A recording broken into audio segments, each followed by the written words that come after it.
Yeah, I heard a lot of crap going on in Facebook in the 30s and 40s room today. Yeah. Hey, it's Shane here. We're having the WolfPack Hangout Wrestling Club talking about TNA's Bound for Glory pay-per-view they had this evening, 2014 from Tokyo, Japan. And it was kind of a uh, co-headline from Wrestle One and TNA. So what'd you think of it, Turp?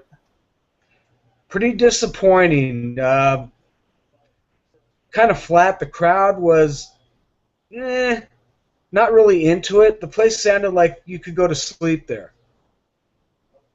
Hmm. From an unbiased positioning here, it's probably the worst pay-per-view I ever saw. Definitely a snooze fest. No plot line, just a bunch of different people getting together. And about the only cohesive match was with the Dudley Boys, Mm-hmm. 3D, where they went against, what's his name? Oh, God, my mind's gone blank already. Tommy Dreamer and Abyss. Yeah, and Abyss. And there was no cohesiveness between Abyss and Dreamer, but you got a couple of ECW chants thrown out throughout the match. There was tables thrown out, kendo sticks. That was probably the highlight match of the evening, but it was still quite a lackluster event, would be the best way to put it. Uh, how was the Great Muta Tajiri match?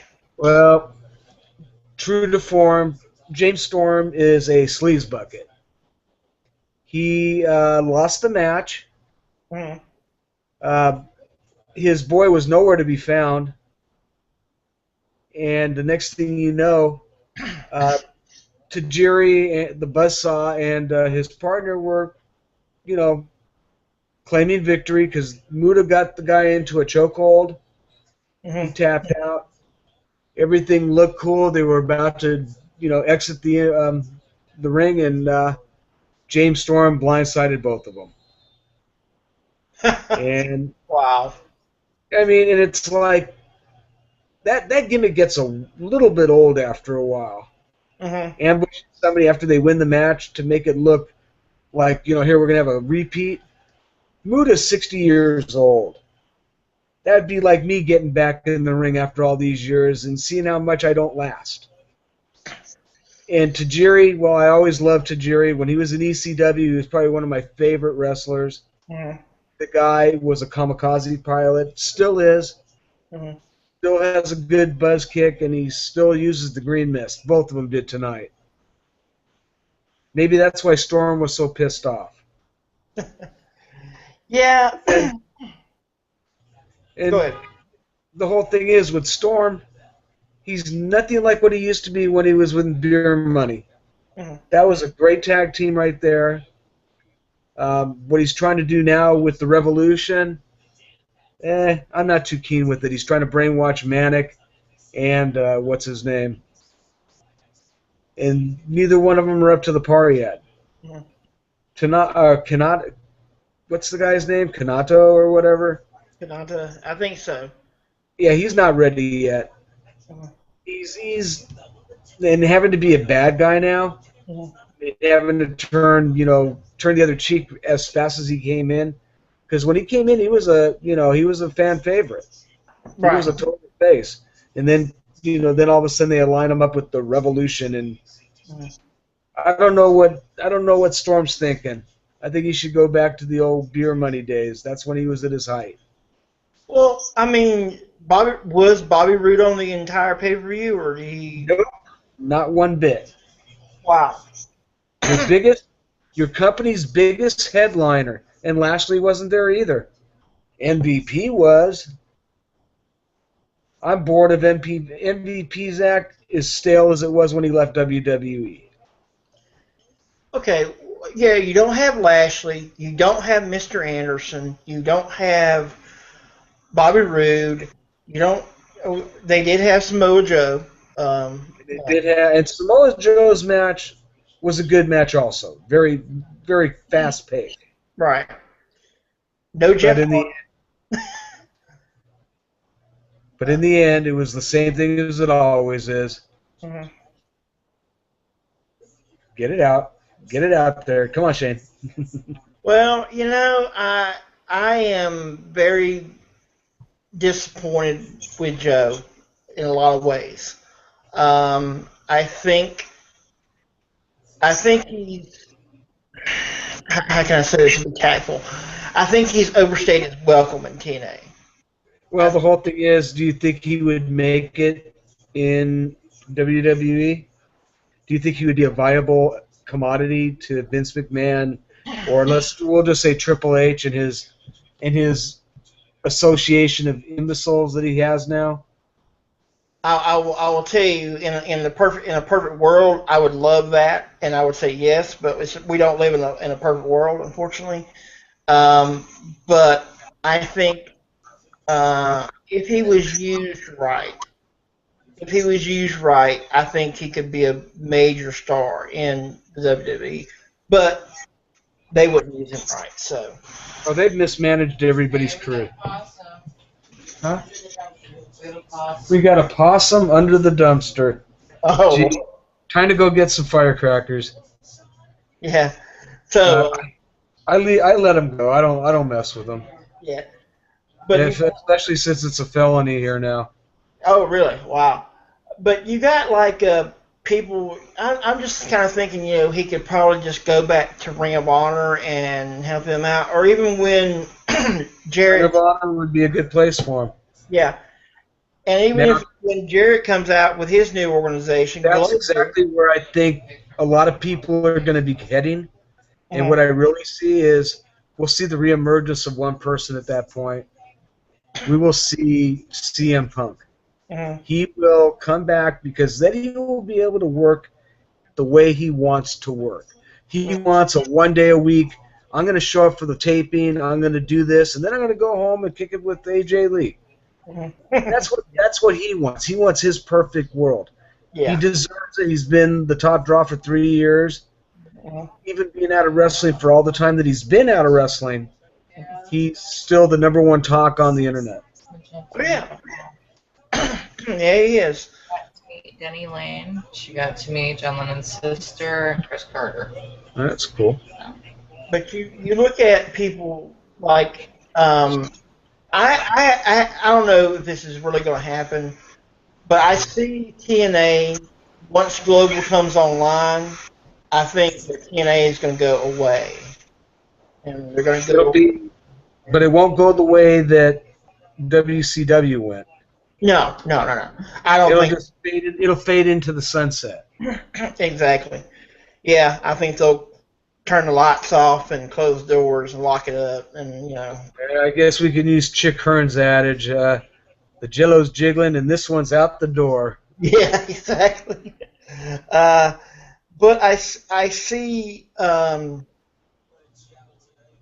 I think it was going back, a few years back and everything when Jarrett sold part of TNA, to the Carters and everything. I think that was a mistake. That was a bad. Yes, they infused money into the company. Yes, they put money into the company. That's great. You have to have money to keep a product running like that. But I still. Taking some of these hand-me-downs and trying to make a product out of it when they're disgruntled, upset, you're not going to get the product that you want. Having a writing team that knows what they're doing, other than Vince Russo at TNA, you got a problem. You got the same old adage that you had back when WCW was in its declining months and looking like an absolutely shitty show. And they had everything going there with Bischoff doing what he was doing. The Monday Night Wars were the best time wrestling ever had, never saw. Right. And I enjoyed watching it. I enjoyed watching Triple H make a fool out of himself, doing the old at WCW at his buddies, Razor Ramon and Nash. That was fun to watch. The Right. nip back and forth when all of them are the best of friends. Mhm. But the whole thing is the real money at that point went to a better product, and the better product was always WWE. Oh For yeah. whatever reason, Vince McMahon may have destroyed wrestling, but Vince McMahon pioneered a lot of different stuff to make it where it is today. It's a global phenomenon now, Right. and he does get the best of the best. Oh yeah. He did. He did How that. do what do you feel about NXT? I will be really honest with you. I have not watched any of NXT to make a good comment on it. Now I've seen a couple of matches here and there on YouTube. Um, I'm very impressed. I think with Charlotte. I think she's coming into her own. Ric Flair's daughter, yes. Ric Flair's daughter, yes. I think she's coming into her own. I think she is going to be a superstar one day. One of the biggest divas in the thing. Right. I mean, but you have to also look. What's her last name? Flair. You put the Yeah. name Flair behind you. Yeah. You have instant. I mean, in Vince McMahon's eyes, Mhm. you're tripled your weight in gold. Right. Look what he did for the Usos. Mhm. Look what he did for Roman Reigns. That's my man. I put my money on that man every chance. It's unfortunate that he got hurt, but that is the face of wrestling.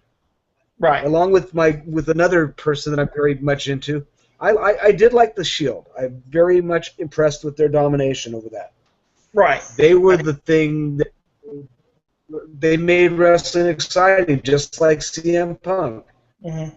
They were ingenious. They created turmoil wherever they went, and they took people out. 1, 2, 3. They were the dominant force. And it's kind of unfortunate the way Seth Rollins playing his character, but he's now the supreme heel. He's not the biggest heel the company has right now. Right. He's got heat going on with two major players, and it'll be good to see Dean Ambrose's character blossom also, because these are all three of these guys are potential championship material. Okay. I'll ask you this question and see if you are thinking along the same lines I am. If not, I'll tell you. Who does Dean Ambrose kind of remind you of? He reminds me of two people. He's got like a combination of two people. Former. Well, the first person, don't even say it, but I got the first person. The first person that it reminds me of is Randall Orton. What did he say last week? Did you watch when he was sitting there going, and just another quote-unquote nut job? Mhm. And then he kind of snickered at Kane. That was funny because that was the same act that Randy Orton used for many, many years. The term lunatic fringe was actually used quite a bit with Randy Orton in the early years of him building up his character. Yeah. But yeah, and Dean Ambrose is a fantastic wrestler. He's got a lot of like a Tasmanian devil type of character in him. Right. To me, he always when he first And came that's on. one of the reasons I like him. I'm sorry. What was that? That's why I like him. I mean, Dean is unpredictable. Yeah. The two people that kind of when he came on the scene that he reminded me of, he kind of reminds me myself. He reminds me of kind of a cross between Roddy Piper and Brian Pillman. You know who else you could put into that? Stone Cold Steve Austin. Because he's as crazy as Steve was. Yeah. Yeah. But Yeah. I agree with Roddy. I mean, yeah, Roddy was perfect. Unpredictable, wild, non-conformative. He's not a conformist in any way, shape, or form. And they kind of, I mean, it was funny what Cena said the other night. You do what you want, you say what you want. No, That's actually up to the writers what they want to be said. But Right. it's the way they play their part. Right. I Yeah. mean, you got to admit these guys are nothing but the best actors in the world. Mhm. Yeah. They're. I mean, I really look forward to that Hell in a Cell. Yeah. I am too. I'm looking forward to it. I'm. See, there again, Hell in a Cell is going to be great. Well, I'll put it to you this way. Do you? We've been talking about it. A couple of friends of mine have been throwing this question around. Is the Undertaker done? Um, I see that we're going to see him at WrestleMania 31. Okay. There's a lot of hints already going around. They're going to build up a program between, and this is to build up on another person's character to make him the successor of the trophy, I guess would be a way to put it, handing off the torch. And that'll be between Roman Reigns. It's either going to be Roman Reigns or it's going to be somebody of that stature, somebody very big. And he's either going to lose again because now they've already got him as somebody that's vulnerable to a loss. He Yeah. took a pounding at that against Lesnar. Oh yeah, he did. And I would really like to see a showdown. I'd really love to see him fight Lesnar. I mean, between Lesnar and The Undertaker, that would be a good number 2. Yeah. And I have Lesnar lose just like he did with Cena. yeah. I think that just because of an interview they had that The Rock had a couple months back or whatever, he had an interview. I don't remember what. I saw it on YouTube, and he was talking about the fact that when he got hurt right at WrestleMania 29, and the fact that he was supposed to run a program with Brock, but because of him being injured, they had to basically put that program on hold. So I don't know if I see Rock with Brock again. I'm sorry. I don't see if I see Brock and The Undertaker again. I think I will see Rock versus Brock 2 at WrestleMania. You know who I think it might end up being? This might be the sleeper of it all. But I have a feeling it's going to be the showdown between the USA and Russia. It's going to be The Rock against Rusev.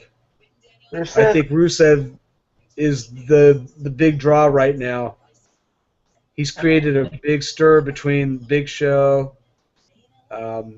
He's going up the ladder pretty quick. I Right. mean, Triple H really likes Rusev, Mm-hmm. and they do a good job of building the character up, especially with Lana. Mm-hmm. Lana's the most irritating bitch I've ever dealt with. I've seen her just tell the biggest names in the business to shut up. And it was funny the way she did it. Yeah. Yeah. Well, the other thing about coming up with the Undertaker, here's the other thing we hadn't mentioned him, but there's the possibility, of course, of Sting. Yeah, well, that's who I meant. Sting against the Undertaker is what they want to do. They're both at the end of their career.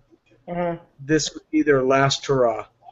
Yeah. I mean, we know that for anything to happen because Sting's just mending over a couple injuries on a light schedule for the last year. Mm-hmm. This might be the time to do it because, I don't know if The Undertaker's really got many more big matches in him anymore. No, I don't think he's got. This one time a year, it's still a lot to take out on a person. Mm-hmm. Even though he puts on a quality show every WrestleMania, whether he wins, loses, whatever he does. He went to that building hurting big time. I mean, he's in pain beyond belief. And the funny thing was, I don't know if you know this, but there were 2 people in the ambulance with the Undertaker when he went to the hospital. I know Vince McMahon was Well, one. actually, there were three. And the third one was Brock Lesnar. All Really? three of them. Yeah, they were all three of them were in the thing. Big write up on pro wrestling and ProWrestling.com, Wow. I didn't which know. is the number one internet resource for all your wrestling needs. Okay. Got to get a plug in for those boys. It's a good site. Yeah. There's needs to be glad that there's some good sites out there like that one. So, but yeah, I mean, you just look at the current product and everything because we were, I listen to a lot of podcasts, and I've got, I'll tell you, I don't want to say the wrong thing here, and for anybody out there listening, I'll give them a plug and everything, of course. If you want to go check their podcast out, go on iTunes and download them. You have The Art of Wrestling with Colt Cabana. You have Who's Next with Goldberg. You have Piper's Pit with Roddy Piper, of course. The Ross Report with Jim Ross. You have Talk is Jericho with Chris Jericho. And you have two editions of the Steve Austin Show. One is the family-friendly show, and the other one is not so family-friendly. Is that the Hell Yeah 316 tour? Coming to Europe? That's the MF this, MF that, Well, that's the only. Well, if anybody out there knows, you can't watch Stone Cold without a little bit of a hell yeah, because Stone Cold says so. You want the X-rated version. You don't want no PG drama. You want the real deal. Right. But we don't sugarcoat. Right. But if you get to go on, download some of these, you can get some great information. One of the things that I was kind of enjoyed hearing was Jim Ross's interview he did with Shawn Michaels. And Shawn Michaels kind of threw it out there, said that, he said, you didn't know this. He said, but do you know that the whole situation with Brock Lesnar and The Undertaker, the ending of the streak, happened 4 hours before showtime? Well, usually what they do is they'll sit there and go back and forth on a plot because they need to finish off a storyline. Mm-hmm. I heard that they weren't going to break his streak up to about a day before the match. Mm-hmm.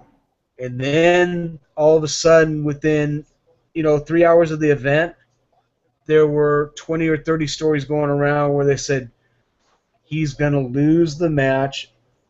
And I think when he was getting hurt really bad, it wasn't like what Brock Lesnar did to The Undertaker doesn't even fail in comparison to what Brock Lesnar did to fucking John Cena. Mm-mm. Yeah, that was an ass kicking. That was like, and John said it himself. It was the most lopsided victory that has ever exchanged the title on. He was beat down, 16 German suplexes, 2 F5s, and one vicious assault after another. But then Mr. Paul Heyman said that this was going to happen. Yep. If you really get down to listening to the man, as much as I dislike his acts sometimes, he's right on the money. He's probably the only one that has always been on the money. And if you are a Paul Heyman guy, chances are you will hold that title. Yeah, exactly. Now we need to get it away from him because having Mr. Lesnar with the title means you have to have the talent to fight back. Right. Right now, the WWE is shallow on that. They don't have the talent. They've got too many people on the sideline injured. The biggest draw what you would have if a certain person wouldn't have gotten injured would have been Brock Lesnar versus Roman Reigns. That would be the big event because those two are the best in the business right now, hands down. Now, here's another subject to get off of this, but it's still pertaining to Brock. Mhm. I know you all have heard that he has been courted to come back to Dana White's organization and fight back in the UFC. Right. With all the trash talking that he did, saying that he got beat because he had diverticulitis and this and that. Do you actually think that he can hold his ground to, let's say, Cain Velasquez now? Or Alistair Overeem, or any of those guys that are in, the super heavyweights? No, I think he would get his ass beat. Now, you want to know a good fight for him right now? Unfortunately, I don't think it'll ever happen, but that would probably be the closest thing to a rivalry MMA type of deal, would to see Bobby Lashley versus Brock Lesnar in an MMA sanctioned bout. That Whether it would be a good bout. Yeah. whether it be Bellator or UFC. Right. I put my money on Lashley. Lashley's in 25 million times better shape than Brock could ever be. Mhm. He appears to probably be maybe, I'd say, 15 to 20 pounds heavier than Brock. Mhm. He's a better fighter. His wrestling's a little bit off still. I mean, he's not going to ever be close to that. Right. Right. But you were crashing out, bro. There you got a second wind. Yeah, right.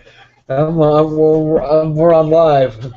Yeah, We're doing a show. This is my partner in crime, my tag team partner.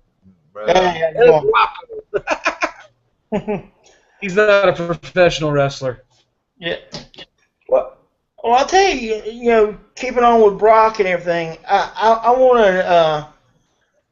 to get your insight on what happened during the Hulk Hogan birthday celebration. I thought he was a chump. Yeah. That was the most total disrespectful act that I've ever seen. You don't do that to a fucking legend. Pardon the language. Hey, kids out there, don't listen to what I'm having to say. But listen to this. Respect your elders. I don't care if it's in a wrestling ring or out on the street. Hulk is still Hulk Hogan.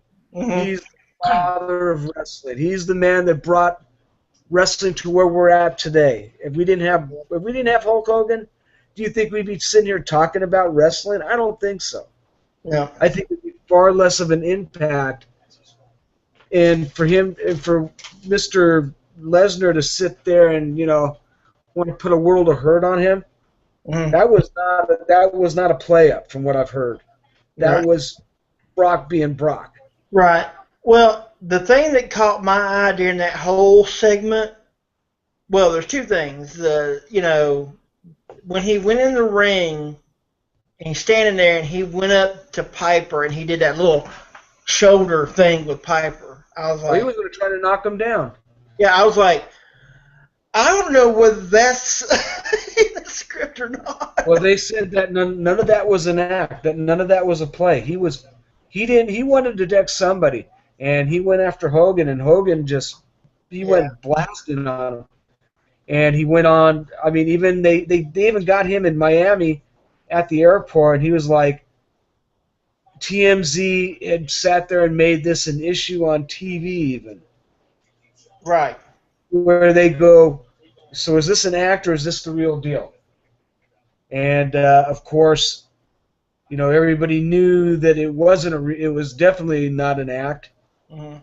And I don't know if you noticed this, but when he walked up to the stage, he kind of elbowed him and hit him in the side. He goes, "I'll put a world of hurt on you, bro." Yeah. And then he walked away, and then it was like, the snickering from out of the ring. Oh, that. She's taking a shower. Yeah, we can go outside again. But yeah, that to me was pretty much of a chicken squawking little event, and I think that brought more people to be pissed off. Right. Because I don't think anybody wants to see Hulk, get hurt. Face it, he's 62 years old. Getting back in the ring now would probably be the world's worst idea. That would be as ludicrous as Ric Flair getting back in the ring. Right. Or, I mean, but back 40 years ago, Mhm. it wasn't uncommon for 40, 50-year-old men to get back in the ring after wrestling for 30 years Mhm. and putting their body on the line. Terry Funk, perfect example. And tonight he was mentioned quite a bit. Terrible Terry Funk got a lot of discussion tonight because the Japanese definitely like violent wrestling. Mhm. They like ECW. They were the biggest draw when ECW players went out there. Mhm. People like Justin Credible, uh, Lance Storm. I mean, any of those guys. Yeah. I mean, and there was a lot of good people. I mean, some of my favorites. I really miss Sabu was one of my favorite. New Jack. Mhm. Those guys are what made wrestling popular back in the 90s and the early 2000s. For that, I mean, let's face it, WWE and WCW were a PG-rated joke at that time.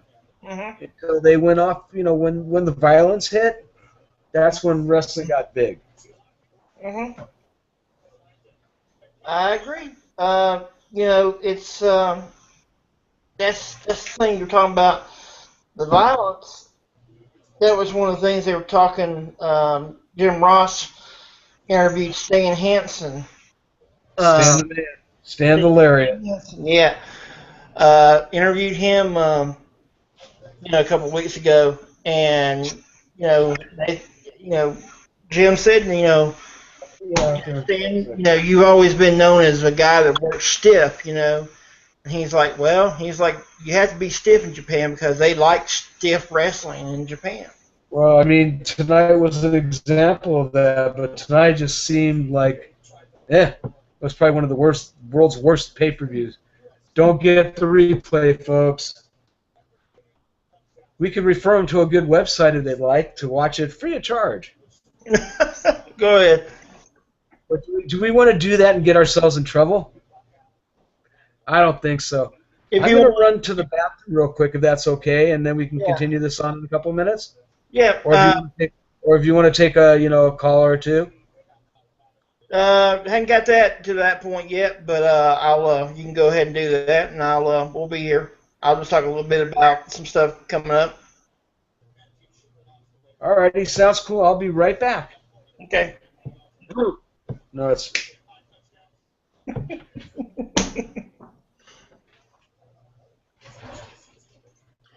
Anyway, guys, like I was saying, best thing to do is go on, like I said earlier, go do these podcasts. Like I said, once again, I'll just tell you, The Art of Wrestling by Colt Cabana. Colt Cabana's done a really good job at interviewing a lot of stars and talent in the world of professional wrestling. He started. Um, he's up to like 200 and something shows now. 209, I think 219 shows he's done where he's interviewed uh, professional wrestlers. The latest one he's done is an interview he did with Shane Douglas, the franchise. Check that out. Goldberg. Goldberg doesn't really interview a lot of wrestlers. The only wrestlers he's mostly a lot of it's just a lot of different people from entertainment, football, racing, things like that. He has interviewed Diamond Dallas Page, and he has interviewed Edge. So check those out. Roddy R. Piper, go check his out. His latest interview was with EC3, Eric Carter III, and from TNA. So go check him out. And the Ross Report by Jim Ross, Talking Jericho by Chris Jericho, and the Steve Austin Show, the family-friendly version, and the Unleashed version, which is basically the adult version. So check those out.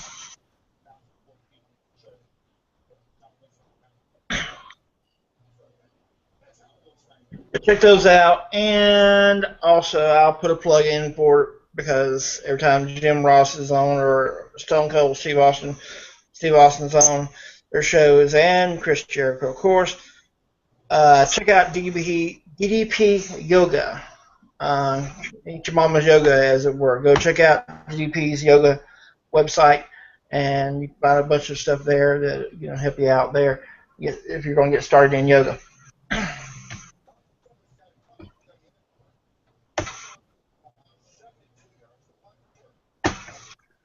This is our first broadcast, of course, with this wrestling format, and I will tell you real quick, we are going to try, and let me specify, try to get some people on, some guests on. So hopefully we'll be able to do that.